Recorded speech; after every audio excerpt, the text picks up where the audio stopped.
Okay, there we go. Hi, Ann Scarborough, ODIN CrossFit, lesson 3, establishing the stimulus. So I have my cute handy dandy little whiteboard here.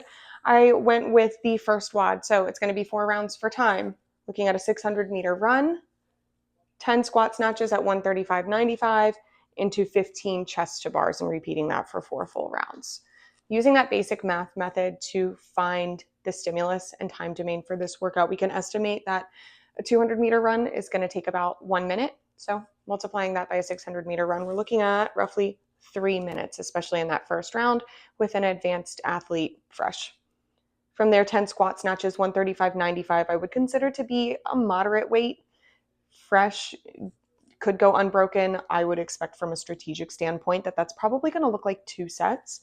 So at 3 to 5 seconds per rep, factoring in cycling that bar back down to hang on for another couple of reps is going to put us at 50 seconds.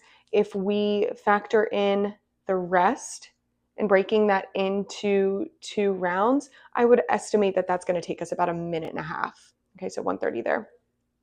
15 chest to bar again. An advanced athlete should be able to hit those 15 unbroken, especially in that first round.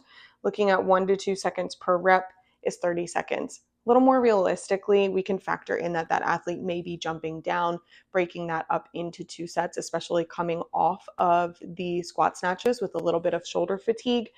Maybe looking at 45 seconds, 1 minute is a little generous on that end. Okay, so let's look at fatigue and breaking that down into the rounds.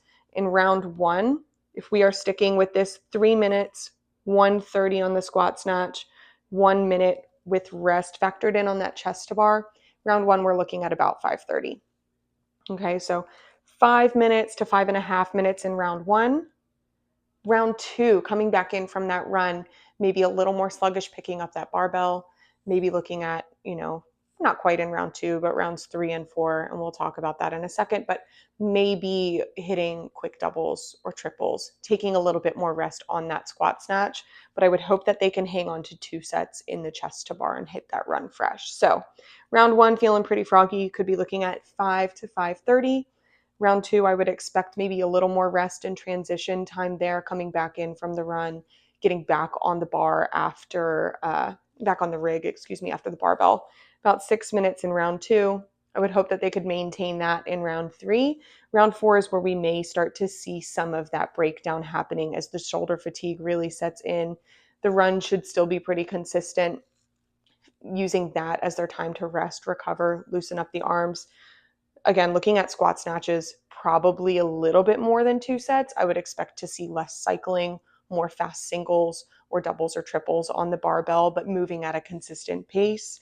And those chest to bars, I really hope that they can hang on to those 2 sets, maybe 3 max. Okay, so 3 sets of 5, 2 sets instead of 8, set of 7.